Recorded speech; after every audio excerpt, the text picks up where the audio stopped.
Welcome to Salaam Nerds Podcast. We do reviews and recaps of nerd culture, reality TV, and current events from this week. Yo, it's Salaam Nerds. My name is Dean, aka Watch the Dean. I'm here with my boy Chad. We drop live episodes on YouTube on Sundays, Tuesdays, and Wednesdays at 10:30 p.m. Eastern. All episodes can also be found everywhere podcasts are found. Thank you to all our supporters. Please help us by subscribing and leaving a good review on Apple Podcasts and Spotify. Yo, Salaam Nerds. It's your boy Neebs, aka Watch with Neebs, and I am here with Nav the Poet. What's up, Nav? How are you doing? I'm doing well. Excited to talk about Clash at the Castle. Listen, man. We've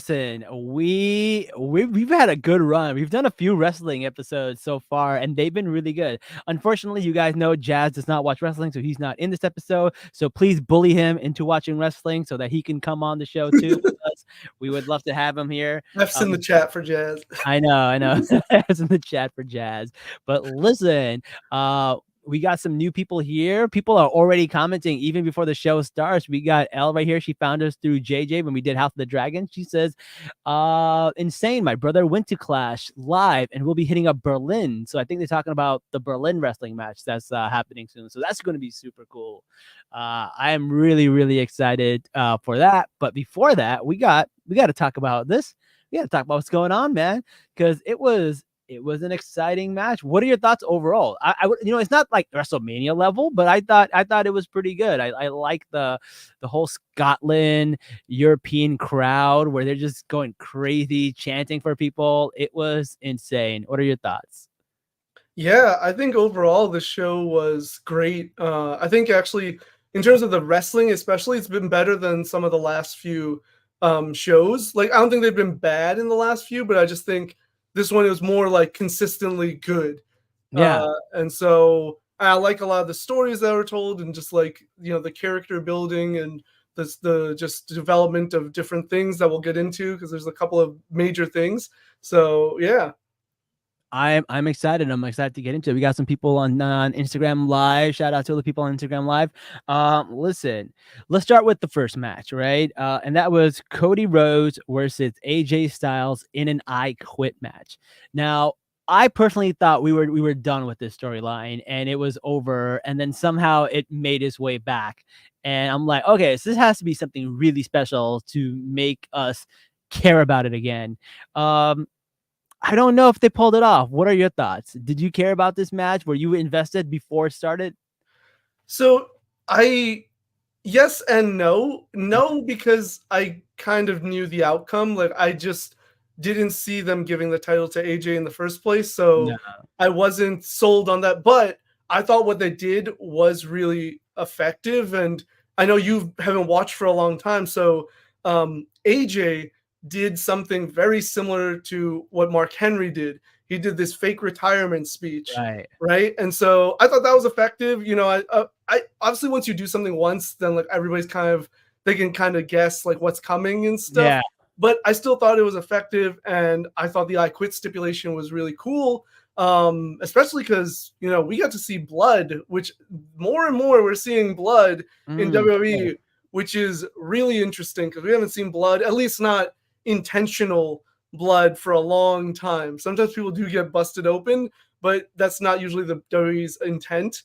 But this is clearly intentional, and I thought that was like, it's these little things that again Triple H does that show a development of the art of wrestling in WWE, because it's been so stale for so long with Vince McMahon, and he's just doing these little things that make you go, oh wow, that's really cool that we're doing this again, or that they're doing something new with like a lot of the camera work and stuff.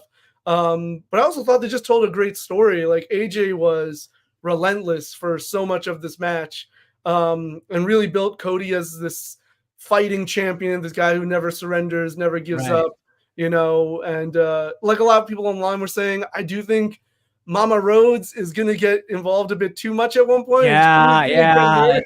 It was good with The Rock, but now again, like it's getting to be a little much. Oh, I don't mind it. I just think at some point, someone is going to put hands on Mama Rhodes, you know? Whether it's The Rock or even worse, going to be an RKO by the Viper. I just think Mama Rhodes is taking a spot at some point. They're gonna pull a Mae Young and just power bomb her through a table. Listen, I mean, Randy Orton at one point attacked Cena's dad, so I just the story for Orton and Rhodes is there too. That's the other thing, like because they were in the faction Legacy together. So that's why I'm just like, at some point they got to face off. And I just feel like that's the perfect time to make Randy go heel. You know, he's fun as a face. I love him, but like he's best as a heel.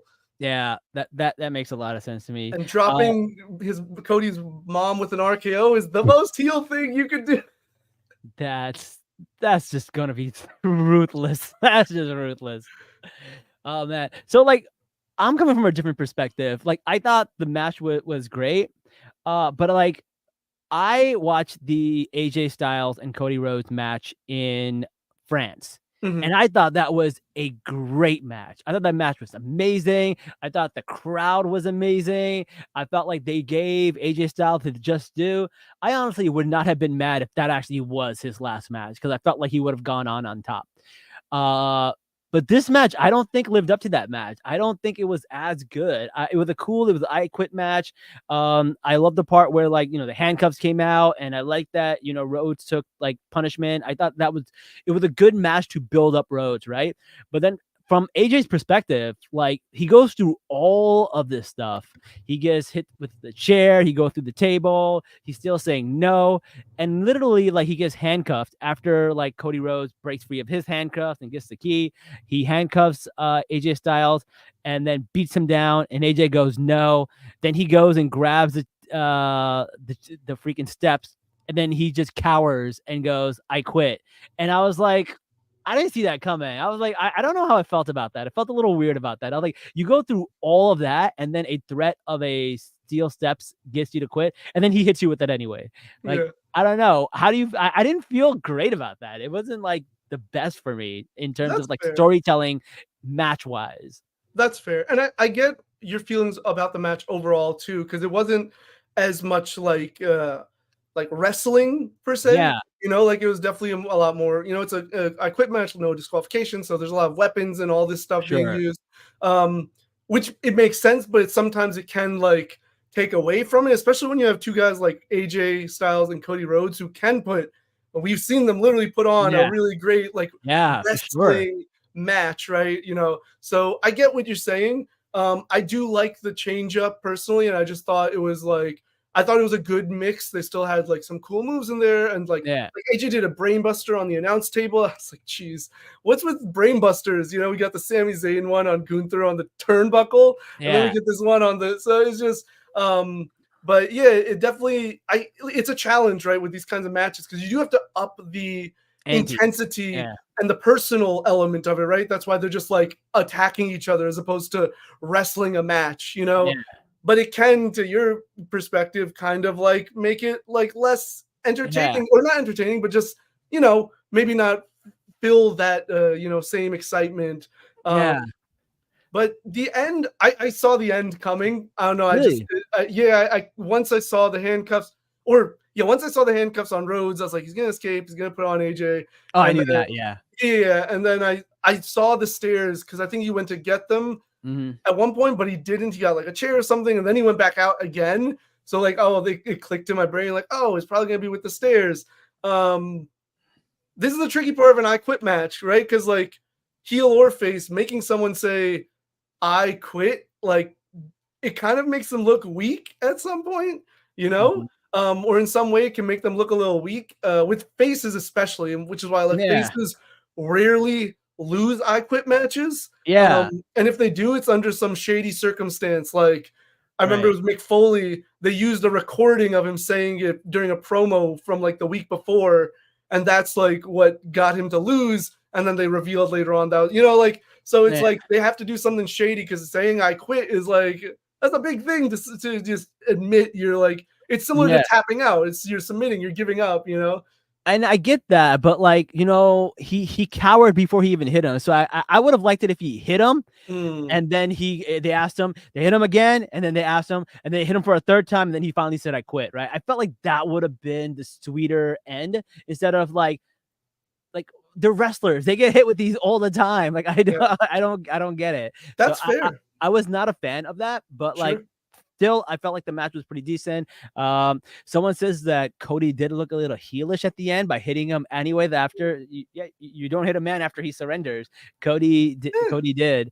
I don't agree, but I get why. I get the perspective, but I don't agree. I think there's a time and a place for faces to behave that way. That Yeah, doesn't really make them look heelish, in my opinion. You know, like he had been attacked. You know, he'd been tricked by AJ. He'd been attacked, and you know, went through all this abuse. AJ insulted his mom or whatever he did. He yeah. threatened his. You know, like so you can argue. I'm saying that this is just like just desserts or you know just that justification of him doing that, where it's not really heelish. You know, I was telling you even before we went on air that like there was a story where Randy Orton attacked John Cena's dad. At Yeah. that point, anything Cena does, you can completely justify as like, well, he attacked his father, so it doesn't matter if Yeah. he like puts him through the wall. Like, you know, it's just like that's your father. You don't mess with them, right? So That's fair. That's fair. But I do believe at some point, maybe in a few years, there is a heel Cody coming because he's gonna go through his Homelander era. He's just set up for it. He is set up for going straight Homelander on people, and I can't wait for that. I think his heel run is gonna be better than his face run, in my opinion. yeah, I can see that. I think it'll be a few years though, because they just Yeah, they need to right milk it. now, there's like nothing he can do wrong that I can see. You know, like the crowd loves him and rightfully so. And he's gotten to that point. Oh, not Cena level, but he's getting to that Cena level, No, he is. or Yeah, Rock or Austin I level, see whoever it. you want to use, of just like he's untouchable for the crowd. Like Shawn Michaels. Shawn Michaels could be the scummiest person, or Ric Flair could, you know, he's the dirtiest player in the game. But Yeah, people will cheer when he does a low blow to someone behind the ref's back because yeah, he's Ric Flair. You know, like Cody's getting yeah. to that point where it's just like it doesn't matter. You know, so but I do think I agree that there's a lot of opportunity to make a lot of money with a heel Cody Rhodes. Yep. Yep. Yep. So we'll see. We'll see. How do you feel about Cody winning and then leaving? And then as he does, the bloodline shows up and started beating him down. How do you feel about that? That's definitely interesting because Roman is returning at some point. The Rock is likely to return at some point. How all of that plays into Solo being the head of the table, supposedly, Yeah. I still don't think he is, but like you know, that's what they've claimed. It's interesting for sure, and like I think at Money in the Bank they might do like a 6-man tag, you know, I can see that. with the Bloodline, and like they could even have like Orton and KO in like qualifying matches, and the Bloodline cost them, you know, and so because they need something for Cody to do until like SummerSlam, especially. Yeah. So you can keep doing these random matches, but like we all know, like nothing's gonna happen. Right? Yeah. Like, we know he's not dropping the title, so it's almost better to not have him defend it every month, you know, or maybe not Mm, better, but like it can work where it's like, oh, if he gets involved with the bloodline, you don't have to worry about him defending the title. Now he has like a story versus like, yeah. okay, I'm just fighting this dude because we need a match for this guy, you know? Yeah. That makes sense. Like you don't want him to be in too many title defense matches because you're gonna probably ruin all the good storylines you could use for like actual matches where he might lose the title. So I Right. totally get that. That makes a lot of sense. That's why I liked them going back to the AJ Styles feud, even though Mhm. like I knew he was still losing, but I was just like, oh, so you're just gonna basically feed AJ to Cody because like you want a good match for his first like defense. But like Yeah. the fact that they at least brought it back and like gave Styles some like story to work with, I was like, okay, you know what? I'm okay with it. They're two great wrestlers. They're gonna put on a great match, and Yeah. at least there's like more to it than just like we need to give, you know, like it just felt like there was more to the story. Like they had a match. He's feeling desperate now, so that's why he's like doing this whole fake out thing with the retirement, and like Yeah. then Yeah. he gets his match. So I was like, okay, you know, now it should be done. You did the I Quit match. Now there's no need to go back to it for right now. Yeah. So what is next for AJ Styles? Do you think he's actually going back at the line? He's going to find another feud, or is he really retiring? I don't know what's next for AJ. I mean, there's always stuff you can do because he's such a he's a top character, like top, talent, top star. So there's always like something to do, but I don't know what. And that he might not do anything for a little while, right? Like if you look at the roster, there are certain people like Jay didn't have a match at Clash of the Castle, right? Yeah. And Jay has been like consistently on television, on PLEs. So that would be dope if he did go to TNA for a bit, since they've Wait, been is that real? We're having a TNA and WWE crossover? Well, there have been TNA wrestlers that have come to NXT, like the women's knockouts champion Jordan Grace. She fought against Roxanne Perez, who's the NXT women's champion. And then Ethan Page is another TNA guy who came to fight Trick Williams, who's the NXT champion. And then one of the NXT women, Tatum Paxley, went to TNA and fought for the TNA knockouts, the women's title there. So there has been some. So it's not out of the realm of possibility for AJ to go back to his home because he spent most of his time in TNA. So it's possible, or they could have someone from TNA come to face AJ. Maybe that's his story, right? Like, yeah, someone literally just like basically calls him a sellout. Like, you came to here after all these years. You talk about never going to WWE, and now here you are, and you left TNA, you left us, kind of thing. One of those like kind of stories. That would be really cool, actually, and it gives AJ something to do. It would be a lot of like cool crossover. There's opportunity that I didn't even think of till this comment by Brown Boy Wonder. Yeah, no, that makes a lot of sense. Someone says that better be a Stanley. What is he talking about, Stanley? Stanley? I don't know what that means. It's one of those cups. It's like one of these things, Stanley. Oh, it's not even in the frame. I don't know how this person saw it. That's creepy. The person inside my house. Like, wow. Okay, yeah, I was like, what are you talking about? I was like, I didn't see any. I didn't see you bring the bottle into frame at all so far. I didn't either. That's so wild. All right, what about the next match? Bianca Belair, Jade Cargill, Alba Fire, Isla Dawn, Shayla Dazzler, and Zoe Stark in a 6-man tag match. How do you feel about that match? I thought it was a good match. I thought it was fun. Obviously, I think it did, and I like Jade, but I think it made it a little evident when she messed up. Whatever, people slip on the ropes. That happens all the time, honestly. So it wasn't. I'm not like even blaming her, but I think she still has a hard time kind of recovering and leading. Like, she's still following at times. Like, you'll see she looks at Bianca when Bianca's doing stuff and kind of waits for her cues. And so there's still work to be done there. But I think overall the match was fun. I like Alba Fire, especially. I'm not as familiar with Isla Dawn, but I watched I saw a lot of Alba Fire in NXT, and I like her. I like the team as well. And I'm glad they won in their home country. It was like that cool was moment. cool. Yeah. Because there was a lot of people from Scotland fighting. We had Drew McIntyre, we had Piper Niven, and then we had this team. So I'm glad at least one team from Scotland won, and that was cool. But about the ropes, someone mentioned this earlier. This is the ropes were too loose throughout the night, because I did notice that when Sami Zayn tried to clothesline Chad Gable, he couldn't get him over the ropes, and we had Damian Priest almost losing a leg because of the ropes. So the ropes were really not well done, and there is a scene where the referee is warning people about the ropes, which is really, really interesting. So that might not have been Jade's fault, but I also feel like there is some inexperiencedness with her in the ring, because when she goes for the cover at the very end and she gets German suplex, there is some kind of confusion there. Or she wasn't supposed to pin that person, and that person's supposed to be knocked out, but as she pins them, the person wakes up and goes, "No, not yet." And then you see the person German suplex them. So there is a little bit, I feel of greenness to her. They're playing off how she's so powerful and stuff, but she still maybe needs a little bit of work done. I don't mind them losing the belts and giving it to somebody else for a little bit, and we'll see what kind of storylines if they're good. But it was cool to see somebody from that town win, at least some group won, right?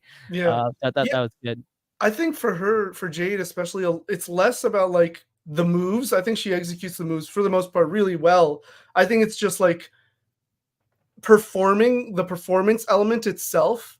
You know, I Yeah, think that's where she still like the needs to. rhythm. She doesn't have the rhythm Yes. down yet. Yeah, and like this isn't to be critical and like hateful. I think she's great, honestly. And I Yeah. think what they're doing is really smart. Putting her with someone like Bianca, who did pick it up so fast and is one of the top women, like on a like in terms of wrestling and also performing. Yeah. She's really great. And so like putting her with Bianca is one of the best things, honestly. And like I hope they kind of part of me worries that they'll just split them up soon. Mhm. Another part of me thinks they might win the titles back like in a week because WWE sometimes does that. Like Yeah, they yeah. gave the Scottish people their moment in Scotland, and then they'll just give the Take it titles away. back. You know, it's not uncommon, not unheard of. But either way, I think they should be together more. Because what they do with her right now is actually the best. Right? Is Bianca does most of the work. You do the hot tag for Jade. She comes in. She does all the big cool power moves. Yep. And then like whatever happens at the end, win or lose, happens. And like for the most part, it works really well, right? And it lets her get time and experience in the ring without overexposing her and like making her putting her in a position that she's not ready to, you know, like take on. Yeah. No, that's totally true. That's totally true. And next we have like obviously my favorite match of the night. That's been 3 matches where like Sami Zayn has been my favorite match of the night. So it's kind of He like is one of the best. This is it's what just like it's just something about he tells a story in the ring. yeah. Like you have a story outside of the ring, you have the underdog story, but there's also a story in the ring, like the way he grabs his arm and then he holds it the entire match, and you feel like he could lose his arm or he has a serious injury throughout the entire match, and he doesn't overdo it to a way where like you're always expecting it, but you always like see it and you're like, oh man, is he really hurt? Like, Yeah. I don't know if he can do this move correctly. So, and with Chad Gable, he's the perfect person because Chad Gable's that kind of fighter where he'll find your weak spot and go after it over and over again. And I Yeah. love that storytelling. And then you also have the third level story where you got, you know, Otis and you got Maxine Dupree and you got like, you know, the other characters, and they're basically you're trying to figure out where they're going because we know there's going to be a turn for them soon, which they kind of didn't do. I really expected like, oh, Clash at the Castle, that's when they're going to do the big turn, Yeah. but they don't. They do it the next day on Raw, which I was like, Yeah. cool. They split it up. I was fine with that.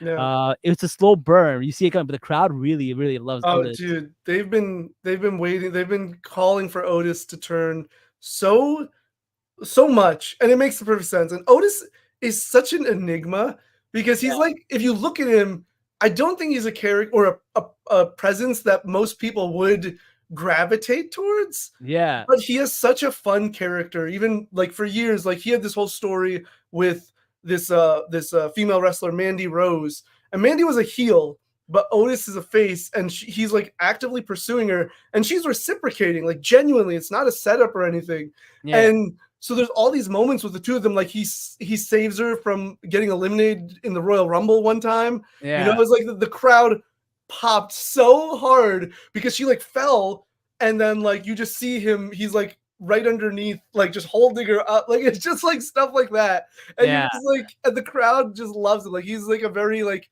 I don't know, himbo-esque character, I guess. Golden retriever energy. That's what Yeah. it is, right? Yeah, Yeah. I totally get that. I love when he was picking up Maxine and then also his other partner, and he had one on the back and the other one. Yeah. He's a powerhouse, and like Yeah. I totally get it. He's kind of like someone that you just like, you know, put in. Yeah. But I thought the match was really good. I thought the moves were really good. I was really, really happy with that match, and I love the way it ended. And I was just like, man, Sammy can sell a match, man. He really, really can.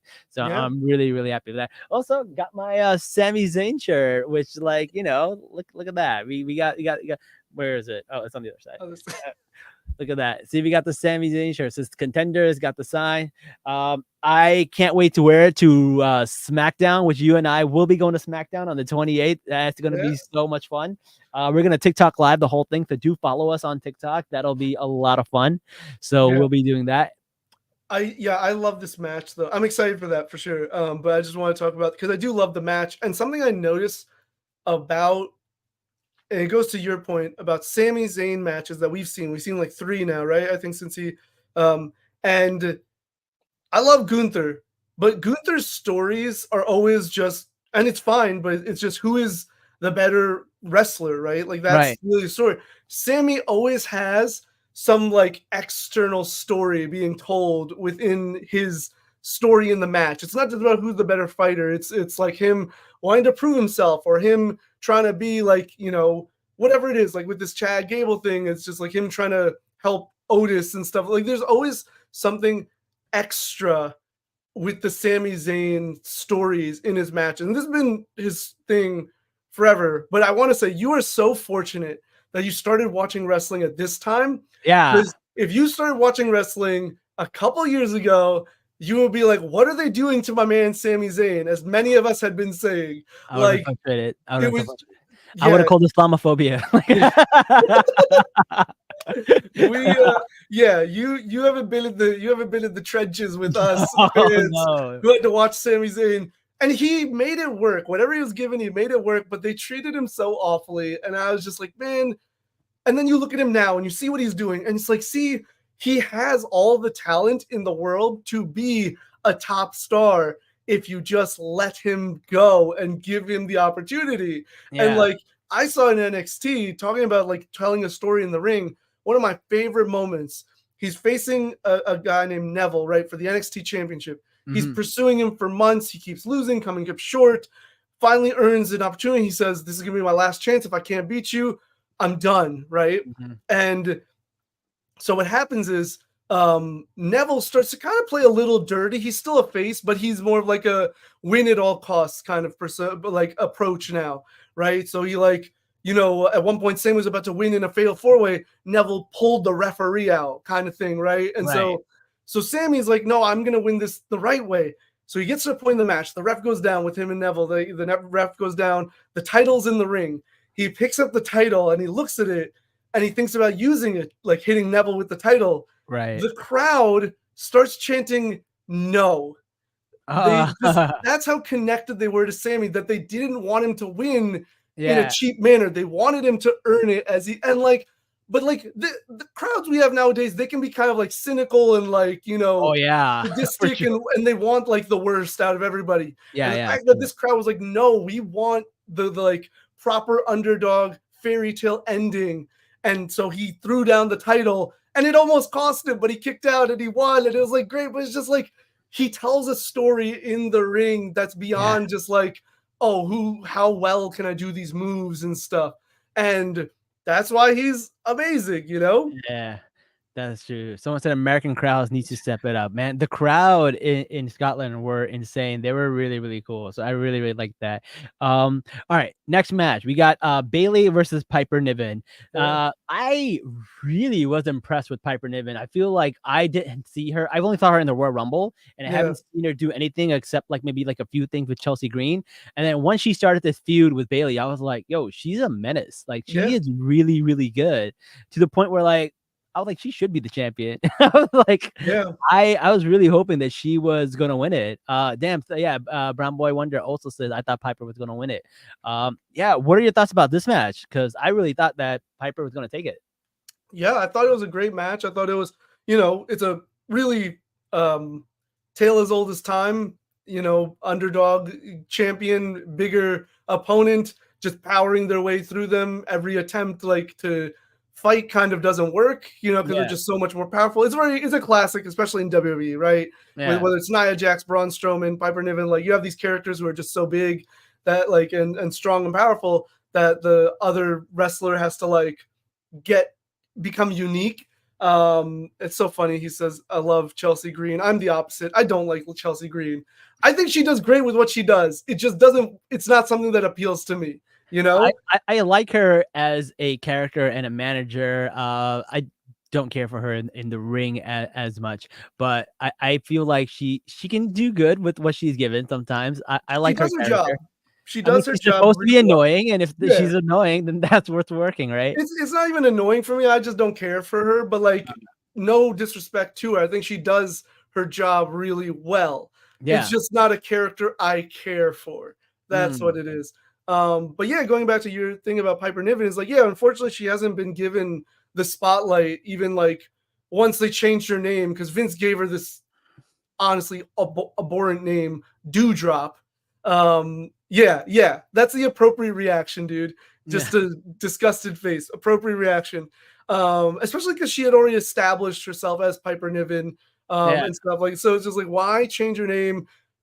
Even though I don't know if it means anything, it just feels like it's somehow like a commentary about her size. And I'm just like, why do you like, what is wrong with you, Vince? You know? But anyway, she got changed back to Piper Niven, which was great. But even still, they weren't really doing anything with her. And unfortunately, I don't think they'll do much with her for the foreseeable future. Yeah. I think this was just, hey, we're in Scotland. She's Scottish. Let's make her, we need a challenge. That kind of is what it felt like, but she took that opportunity and she made it work, and she really made the crowd love her. Like, honestly, 100%. like they say, like every time you're on TV, that's your opportunity. That's your chance to become something big, right? And I feel like she really did it with that. Yeah. In fact, like I would, like, I don't know. Like, listen, I'm not as prevalent to the history of Bayley, but I just don't like her character. I don't get it. It seems very plain to me. But that's because I don't have the history. I've been watching for that long. I only started watching at WrestleMania. So I was like, she actually Royal Rumble. So she gets the Royal Rumble championship, then she gets the other championship. And I was like, I haven't seen her do anything great with it. So I don't know. They're kind of giving her like that Cody push where it's just like she's just a face, she's just a role model for the fans, and just give her some people to beat up, and that's it. And she's not really doing much with that, is how I feel. Whereas Cody, I guess he's so over, he doesn't even need to do anything. It's kind of just like natural. Right. Yeah, I think they are definitely struggling there. And this always happens where, like, with the women especially, this happens with a lot of WWE wrestlers, but like the women especially, they just like focus on a select few, right? So it was Becky and Rhea for the longest time, right? Now it's Liv because Becky and Rhea aren't there. When Rhea's back, it's gonna go back to Rhea. And then like same thing happened with Io Sky. Like, she wasn't being really featured. She was getting matches, right? But she wasn't really being highlighted, which is so frustrating. I really Io is so good. So damn good, man. Like, we gotta watch some matches together. Something like in her and NXT, unbelievable. Her and Candice LeRae have had incredible matches together. She's been in War Games matches, incredible. Like, but then they just like they pick their few and that's it, right? Kind of thing. Especially with the women, because I guess they're still understanding how to like tell women's stories.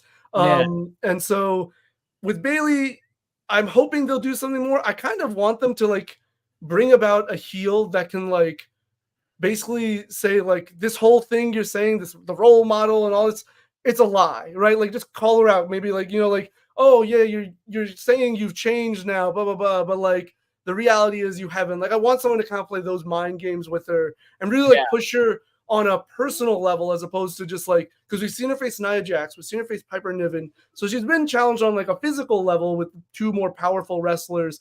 But like, I want someone to be more psychological with her and stuff, and I want to see somebody torment her like the way Liv Morgan is tormenting all the people in wrestling, right? On her revenge tour.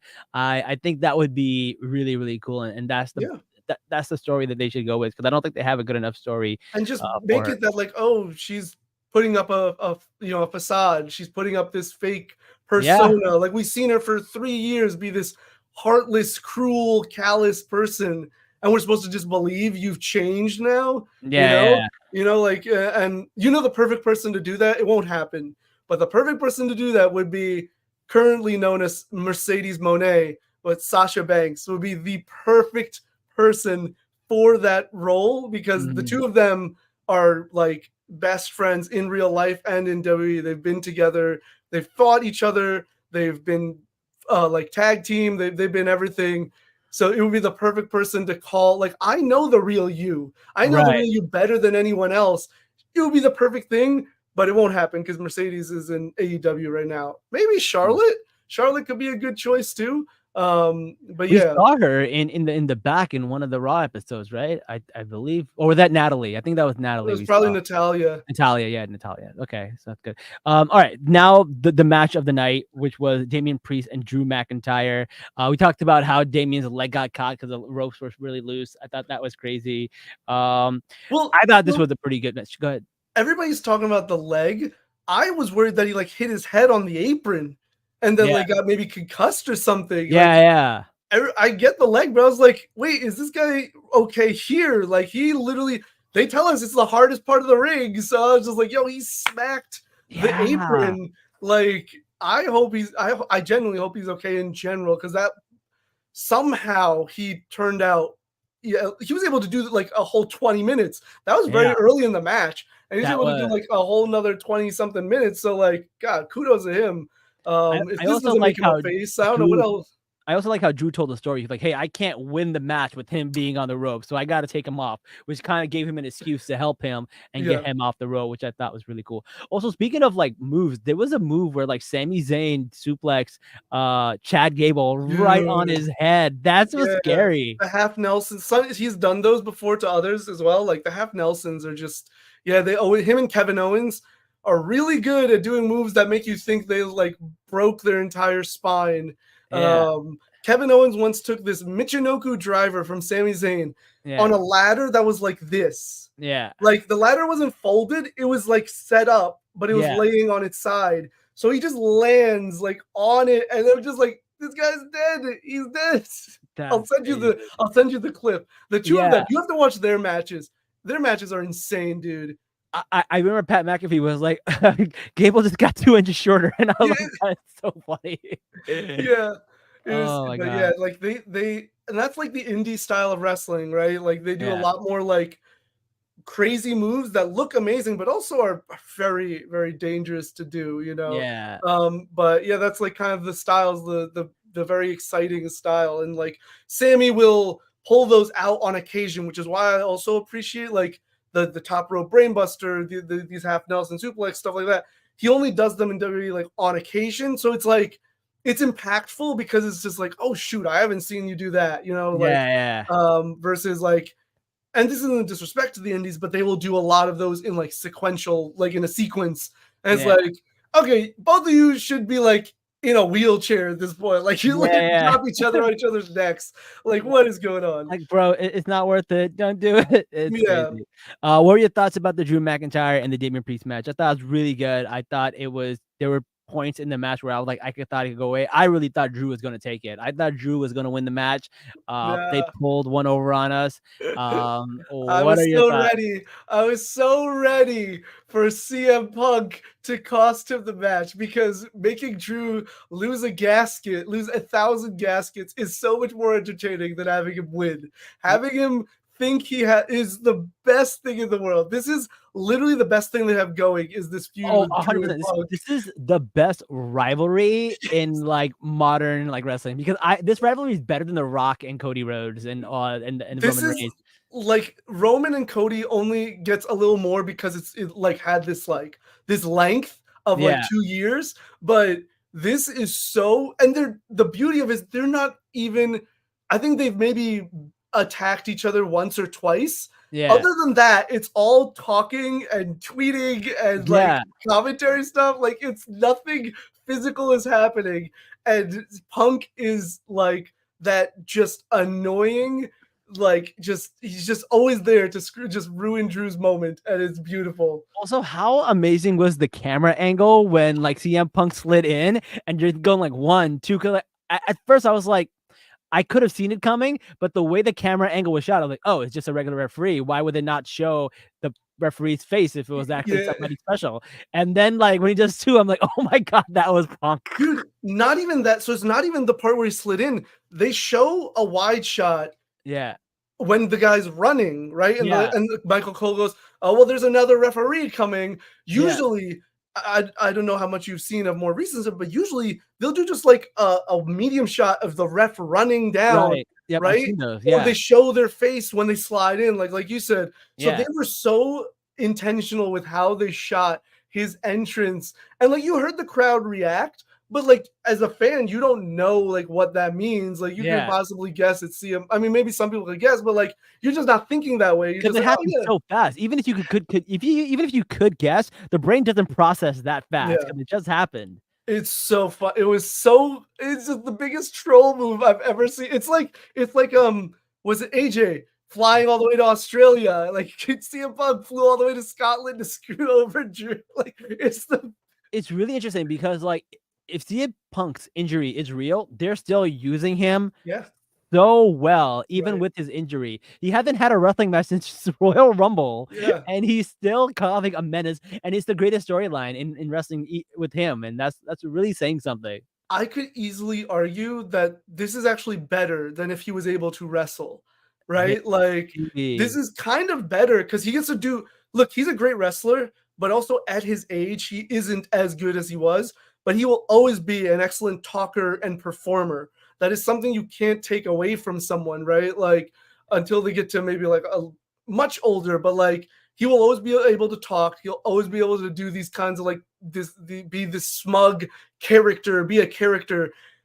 So like they're using him. I mean, they're paying him. You might as well use him, right? So Yeah. like the crowd wants to see him, and you have this opportunity, like because I don't think Drew and then Punk was like in the works for any time in the near future No. when Royal Rumble happened, right? It was gonna be Seth and Punk, and then maybe it would have been Punk and Reigns or whoever else, like Punk and Cody. I Yeah. don't think Drew was gonna be in the lineup very early on, right? Like maybe No. later down the line, but this injury just like and it made it so much better. I love it, and I'm like CM Punk's my favorite wrestler ever. Like I got this tee here and everything. I got a poster of him.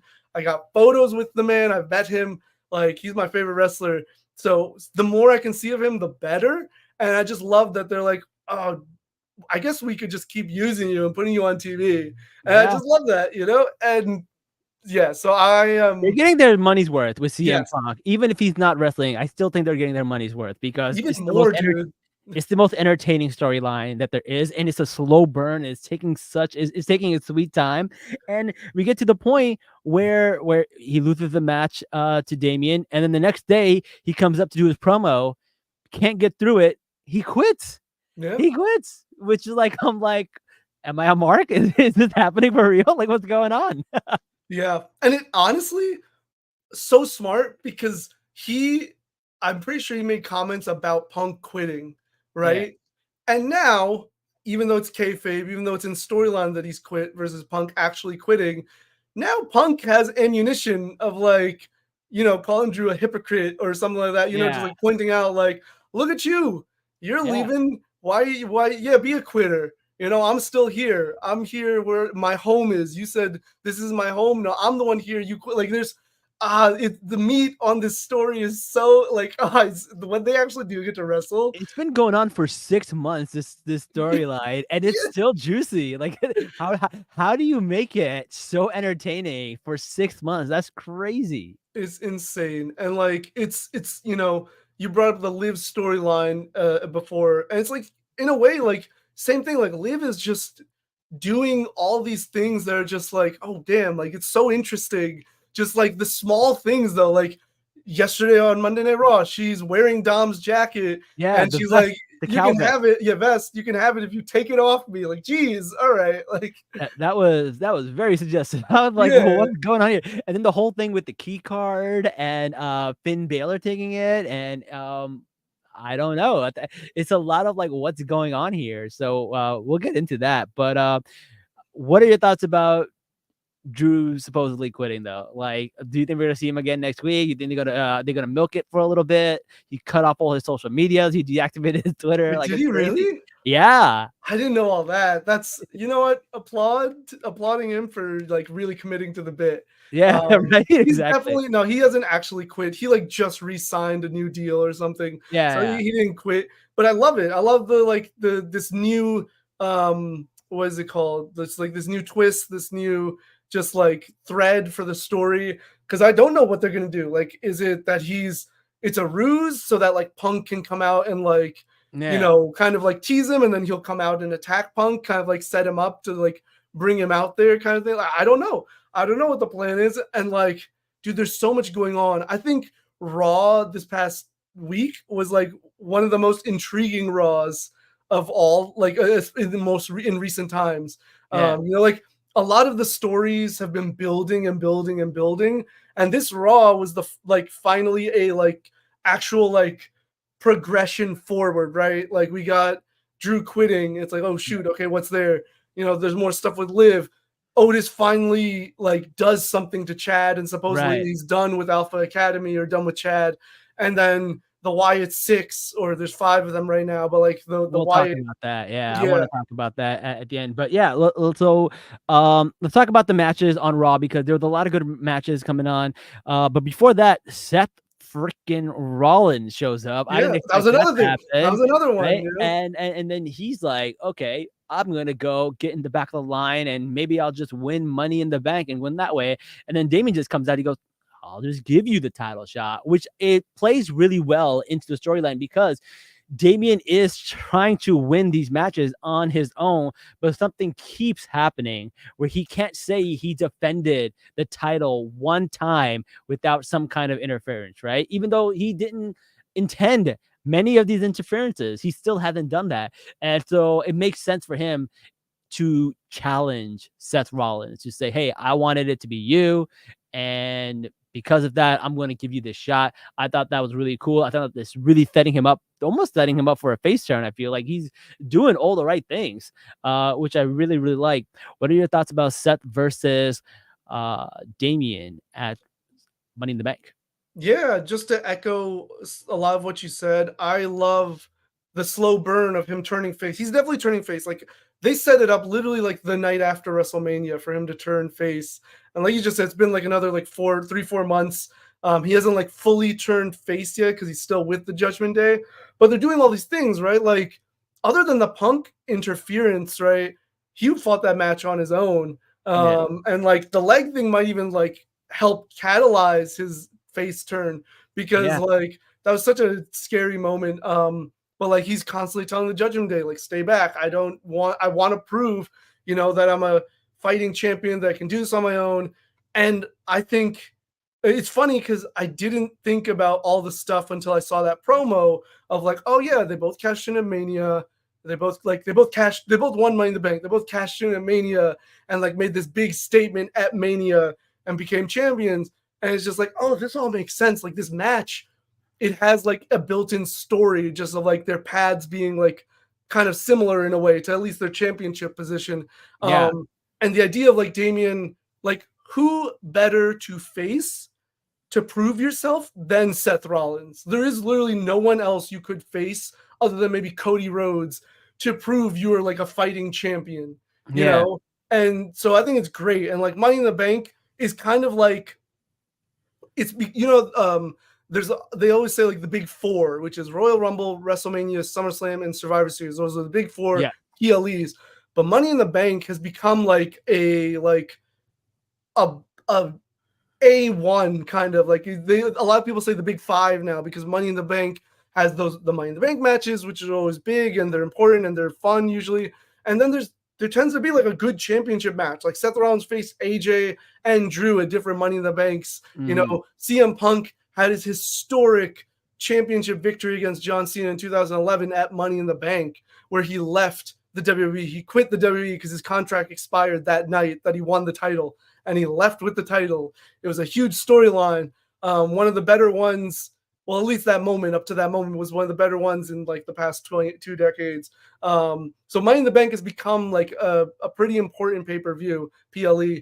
So I'm excited. I think it's a great match to have. Like Damien's a really good wrestler too. That's the other thing. I think people forget that he's like super talented in the ring. He's super strong. He's super tall, but he's super agile, fast, and a high flyer. Like he can do it all. That's really, really impressive.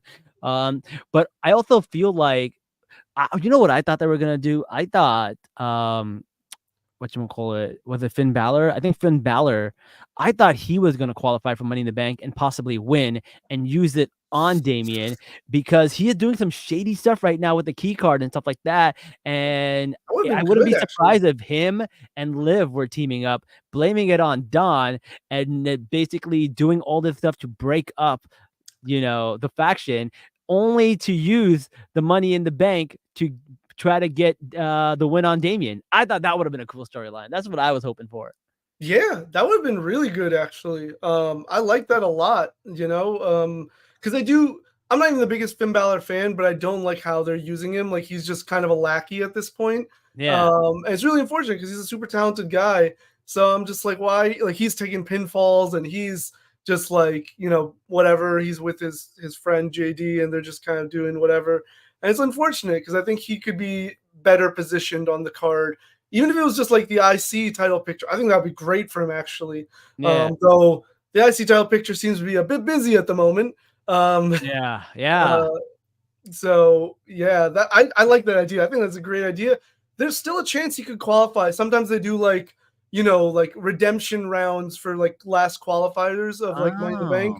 It depends on like certain things, but it's possible. That's interesting. All right, so Yeah. let's talk about some people who qualify. So Io Sky qualified. She fought Zelina Vega and Kiana James. That was a great match. I have not seen Zelina actually fight in a wrestling match until now. She's actually really good. Yeah. I thought she did a really good job. And then the whole Liv thing came up and it cost her the match. I thought that was done really well. And then they had another thing with Dragon Lee versus Carlito. And then Dawn's vest situation happened. I thought that was really interesting. So I love that they keep giving this storyline more and more.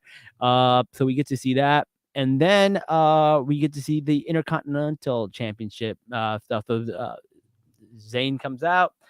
Sami Zayn comes out and he's like, who's my next contender? Ended up being Braun Breaker, who literally just put Ricochet through a car, which I was like, that's a risky spot that they did. I was like, that's got to be a stunt car or something. I don't know. Yeah, I don't know the logistics of the car they use and stuff like that. I'm sure the window is like, made of a particular kind of material, so it's not like as actual painful as like actual glass. I think all cars are made of that windshield because they don't want people to get decapitated, so it breaks away easily. So that's the way. I think all car windows are done that way. But wasn't this the whole issue with CM Punk and that other guy from AEW about like why they got into a big fight because they wanted to do a spot with the glass breaking in the car and Punk didn't want to do it, and now WWE just did it themselves. Well, it was the guy Jack Perry wanted to use a rental car. Yeah. And it's just like, why would you do that? Like, how that causes issues because then like they don't want to rent to us again. Yeah. Right. So it's just like it was more of that. It wasn't like the logistics of doing the stunt. It was like he was like, freaking do it with your own car. I don't care, but don't use a rental car. WWE is rich enough where they probably just bought a car and did that. So that makes or a lot they of might sense. have deals with people that like they can do it with rental cars. Like but they got the money and connections, so like it's That's plausible. Yeah. Is it Braun Breaker? I don't because Sheamus got this like he lost or he won via DQ. So like no, so yeah, basically no. I was setting up Braun Breaker, but the match is gonna be Braun Breaker, and then Sheamus comes out, and Sheamus starts talking, and we get a match between Sheamus and Sami Zayn. Just like I love the camera angle. He just like shows up between them and he goes, "Well, I guess I'm gonna sit this one out. You guys figure it out," which I thought was really really funny. And they have the match, and basically he gets disqualified because Ludwig Kaiser comes in and takes him out, which I think is really interesting. So Braun technically lost the match, and I don't know what's going to happen. It's going to be a fatal 4-way, a triple threat. Like, what are we going to see? Yeah, that could be. I think a fatal 4 would be great. Like, those are 4 really talented wrestlers. I'm not the biggest fan of Braun Breaker, so I'm like a little annoyed that he's getting pushed the way he is. Yeah. Because I feel like he's kind of bland, if I'm being honest. Yeah, he kind of feels like a Goldberg run, but a villain, right? If Goldberg was a villain, and he's more talented in the ring. I will say he's way more talented in the ring than Goldberg is or was. But I just feel like he's just a strong dude who does spears. Like, okay, and like some of it was my bias because like they called up a couple of guys from NXT, Braun Breaker, Carmelo Hayes, Ilya Dragunov, and Dijak. And 3 of those guys who were like top guys in NXT along with Braun Breaker are now not really getting that same focus. And I'm like, why him of those 4 guys? Like, He's a legacy wrestler though. whatever. So what? I A know. lot of I mean, legacy wrestlers that kind of suck. So he messed up that Frankensteiner pretty bad in that spot. That was pretty bad. yeah, I mean, botches happen. It's Yeah. just I just not a fan of him getting the push. That's really it. You know, it's my bias. Fair, That's fair. just the way it is. Fair. I just think Ilya and Dijak and even Carmelo are better performers overall. I know you haven't seen much of them, but oh, dude, those 3 are so good. Ilya especially is probably my favorite right now, and so I'm annoyed that they're not pushing him more. You should just kept him on NXT if you're not going to push him, but whatever. We gotta make room for Braun Breaker. Yeah, but I would definitely want to see some of these people get their revenge on Braun Breaker, like Ricochet and Dragunov. Well, Ricochet's gone. Like, what do you mean gone?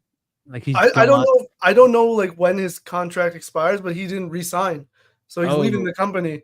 So that might have been how they wrote him off television. He's leaving the company. Yeah, he decided to not resign. You know. I mean, it makes sense. I don't feel like they were ever using him properly. Nah, unfortunately, and he's super talented, but you know, there's only so much room. You have to pick your guys, your people, no matter how much you like everyone, you know? Yeah.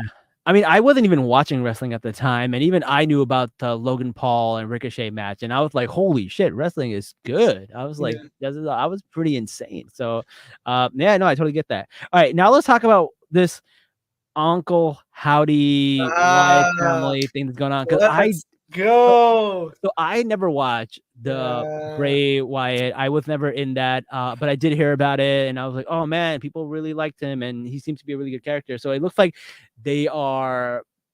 That's his brother, right? It's I believe Bo Dallas. Yes, yeah, that's the Bo character. Dallas. Yeah, character name is Bo Dallas. I love that you take notes, man. It shows a dedication to your craft. I'm trying to I'm always in it. I'm trying to get all the scoops and everything, because I'm like, listen, if I want to talk about it, I want to know what I'm talking about. Even though I have like a gap history, I try to find out what I'm missing.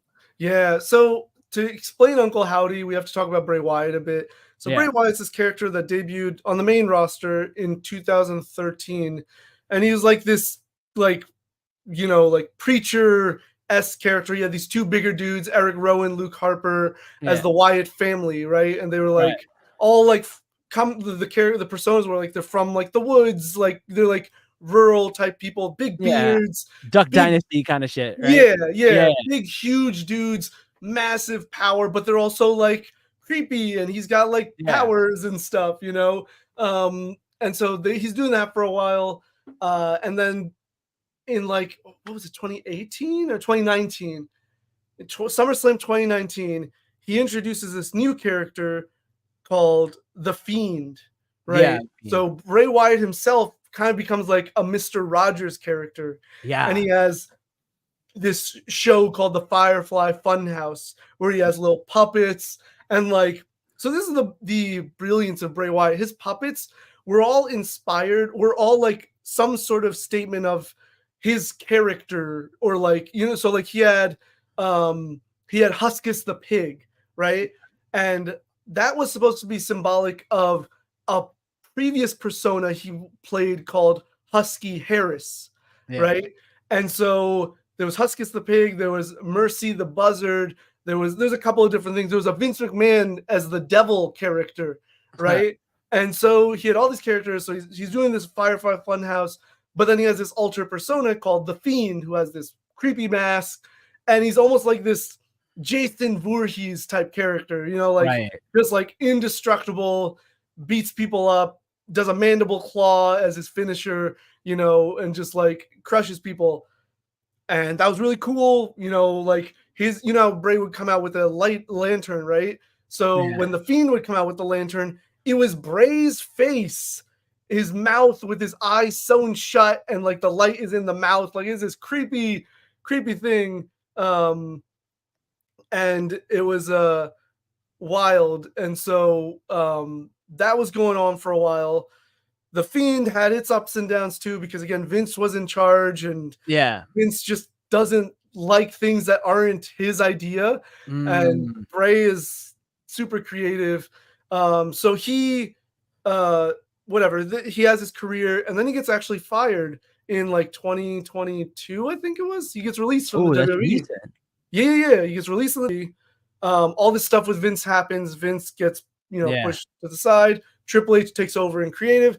He rehires Bray Wyatt. Yeah. And in the build-up to Bray's return, they're doing similar to what they did with Uncle Howdy, all these QR codes, all this stuff on the screen in the background, all this like, Yeah. message of like this white rabbit, follow the white rabbit Yeah. stuff. Finally, he debuts at the end of, I think it was like a pay-per-view, Extreme Rules, where like life-sized versions of his characters from the Funhouse show up in the crowd. Then he walks through this door, and that was just his return. Then on the next SmackDown, he does this whole speech, kind of like, this is the real me. It's a very heartfelt speech. This is the real me. I'm just trying to be Bray. I want you all to get to know Bray Wyatt, the man, not all these other iterations or personas. Yeah. But then Uncle Howdy shows up on the Titantron. And so it's like this whole dilemma of like Uncle Howdy trying to bring out the real Bray. Like, this Bray is not the real Bray, whatever. Yeah. Uncle Howdy the puppet, or Uncle Howdy like an actual person? Actual person, the Bo character, the Bo Dallas, like, as this dressed up figure. So all these characters have been in real life before. You've seen all these characters before. It's what you're telling me. So not the puppets. The puppets were all symbolic things of whatever else. Yeah, but the people we saw at the end of Raw, have they all been in real life in WWF before, or WWE before? Based on speculation, yes. There's obviously been no confirmation of who's playing who, but it's been speculated that certain wrestlers that have already been on TV have already been in the WWE. Yeah, I have the list. So it's Bo Dallas as Uncle Howdy, Nikki Cross as Sister Abigail, which was his move, I believe, Yes, right? he called it. Yeah, he called the move Sister Abigail. He also referred to Sister Abigail as this like lost, sister or family member that like he like now hears in his conscious and stuff like that. There's like spiritual, spooky stuff.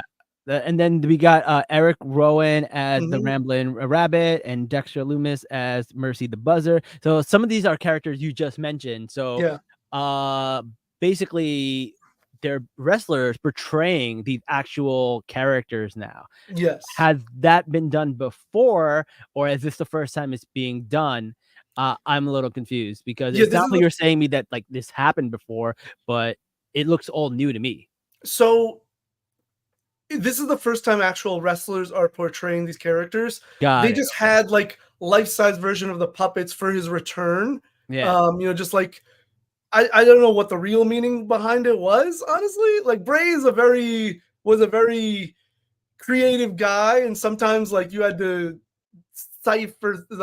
sift through the stuff to understand like the message. Like, he was very riddle, like filled with riddles, and like goes on these like tangential preachings, and like, so it's sometimes you don't know exactly what he's saying, but like, or what the meaning is behind everything. Some are very obvious. Like I said, Huskus the Pig was clearly a reference to Husky Harris, his performer persona.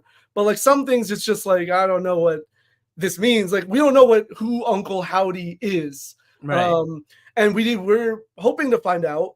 Unfortunately, Bray passed away last year.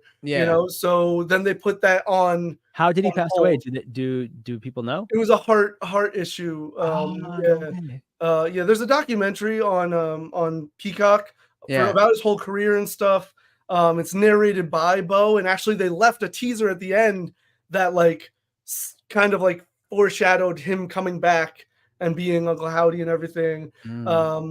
But yeah, so we didn't get to really see what Bray's vision of Bray and the Fiend and Uncle Howdy and all that, how that story would play out. But there were even rumors last year of like the Wyatt Six and of Bray maybe bringing back other characters or other wrestlers and stuff like that. So wait, are these characters the Wyatt Six? These people that are portraying these animals, or the Wyatt Six Yes. somebody else? Okay. No. So so they said the name has been confirmed as the Wyatt SICKS 6. But it's a pun. But notice how there's only 5. Yeah. Right. So a lot of speculation is that Alexa Bliss, who used to be with Bray Wyatt for a time, and is a wrestler, will return as the 6th member. We don't know. She's been on leave because she had a child. She got married, had a child. So we don't know what's happening with her. But it's been a couple of years now, so I could see her coming back, at this point. And that would be really cool. And she's already they spent a lot of time together, so I wouldn't be surprised if they brought her into this fold. Which would be really cool. I like a lot of the wrestlers that are involved with this. Nikki Cross, especially, man, you need to watch her last woman standing match with Asuka in NXT. Fantastic.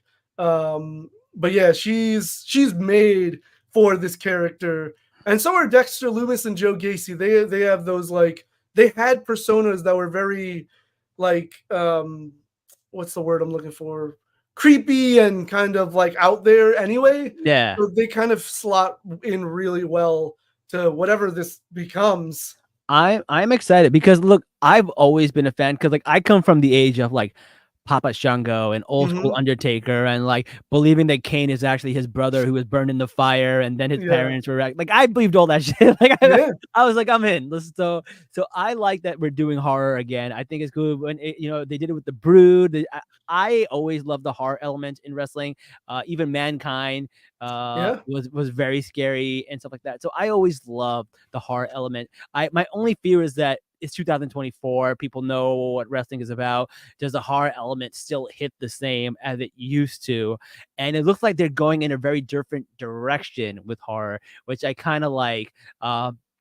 But there was this whole thing with everybody in the back was all dead, and then you see Chad Gable bleeding from his head. He had a bullet wound, and I was yo, they're really going all out. I've never seen blood like that. I've seen actual blood, but not comedy blood, or not comedy blood, but action star blood, right? Horror blood, right? Exactly. Right. Definitely. That was a whole movie scene basically, right? It was very much, and that's Bray's MO, a lot of what he did. So one thing I will recommend, I mean, there's so much about Bray I could recommend, but if you haven't seen it, you have to watch his Firefly Funhouse match with John Cena.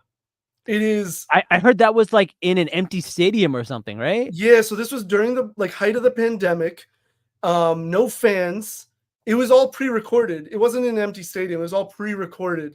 It was it was basically a movie. It's what it was. 30 minutes almost. It's a movie, or it's a short film, but it's so good. AJ does it too. They have AJ versus Undertaker in what's called a Boneyard match, and it's all cinematic. It's all pre-recorded and edited together. Cool. Both of them are really cool, but Bray's match was a character dissection of John Cena. And it is the most, as someone who's never really been a fan of John Cena and has gotten so tired with a lot of the things his career, a lot of the ways they portrayed him and used him and all that stuff, it is so cathartic as a Bray fan and as an anti-Cena, or a Cena hater, whatever you want to call me. But it's so well done. Just there's so many references and callbacks to elements of his career, elements of speculate. I don't want to spoil anything because it's so fascinating and worth watching, but it'll tell you the creativity of the Bray world, the Bray universe, the Wyatt universe, and just how it functions. Also watch some vignettes of Bray Wyatt when he first debuted. They did these really cool vignettes. Isn't that vignettes. Oh no, vignette. Isn't that a cookie? Vignettes. These promo segments they did before he debuted, where they showed him with Eric Rowan and Luke Harper, his family, and doing these sermons and all this stuff, and it's just very horror-esque, very creepy stuff. Yeah. And so, yeah, I can talk about Bray forever because I love the character and the persona, and the man seemed like a wonderful person. And so, yeah, just something definitely worth. I'm excited to see what they do and how they because it's also carrying on his legacy is really what this is also Yeah, it's doing. so nice. Like, I Yeah. really do appreciate that, and, like, as someone who hasn't, like, really, got to experience them, like, it does make me feel like, "Oh, man, I missed out on something that was really cool," but they're able to kinda, keep it going with this new, thing that they're doing, so it's pretty So cool. you saw how when the Jay won the match, the music was playing, then all of a sudden like the lights started to go down, Yeah, right? And then like everybody's cell phones came out. yeah. Like that was a thing that would happen during Wyatt entrances. And I was at a show and I got video of that entrance and just Oh, all that's so they cool. call them the fireflies, right? Because he would refer to like, like he would refer to the fans and that those lights as fireflies. And so Ah. yeah, it's like a whole thing with Bray Wyatt. Like that's what I'm saying. He created this like universe within WWE, and it's just like this whole lore of the Bray Wyatt character, and it's so fascinating. Like even with the Fiend, right? The Fiend is like Bray. He like the Bray the character lost himself, so he went to like the woods. He went home. He went deep into the darkness, and what he found was the Fiend, and the Fiend is this monster that like kind of it's like an alter ego, a different persona that comes out and like is the worst, the most vile and the most vicious of Bray, and it's just like all his demons coming to life. It's just like it's so cool, just like the level of creativity that exists within this Wyatt lore. And now the Wyatt 6 is going to be this new element of it, and I'm curious to see like what they do without Bray, but like how Bo gets to carry on his brother's legacy. And like I love that they're using these wrestlers like Nikki and Dexter and Joe Gacy and stuff. So yeah, I mean, I don't know Yeah, where they go, what they do with it, because they didn't attack anybody. So it's just like, oh, no, they're just setting it up. So I like it. I'm excited for it. I don't know where it's gonna go, but let's listen. I think like the next time we do another event after the next pay-per-view, actually Money in the Bank, we'll have more to talk about this. So I'm really excited about that. But before we go, let people know where they can find you. yeah, you can follow me on Instagram and TikTok at Nuv the Poet, NAV the Poet, no underscores or spaces. Awesome. All right, guys. Well, thank you so much. And look, guys, we do wrestling now. So if you're a wrestling fan or you know a wrestling fan, let them know about our podcast. We will be going to SmackDown on the 28th. So follow us on Instagram. We're probably gonna be posting about it. It's gonna be super cool. What are And you most excited before we go about going to the show? I just want to react to all the theme songs. Like I just want to go to the Cody Rhodes song and go, Oh, wow. that's so we were talking about the people we wouldn't see, but Yeah, we'll get to see Cody because he's on yeah, SmackDown.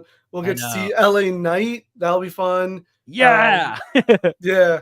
The Bloodline will be cool. Kevin Owens and Randy Orton. Yeah. Io, Bailey. I'm trying to think of the women. Bianca. Yeah, Bianca and Jade. I think they're on SmackDown. I could be wrong, but Yeah. No, I'm excited. I mean, I'm bummed out we don't get to see Zayn, Sami Zayn, but like everyone else, I'm pretty excited about. So we'll see. We'll see who we're gonna see. And listen, next time Raw comes around, we can probably get tickets for that too. I'm down to yeah, go, bro. So let's do it. yeah. All right, guys. Well, thank you for joining us. Don't forget to like, share, comment, subscribe, hit the review button, and until next time, guys. Salaam, nerds.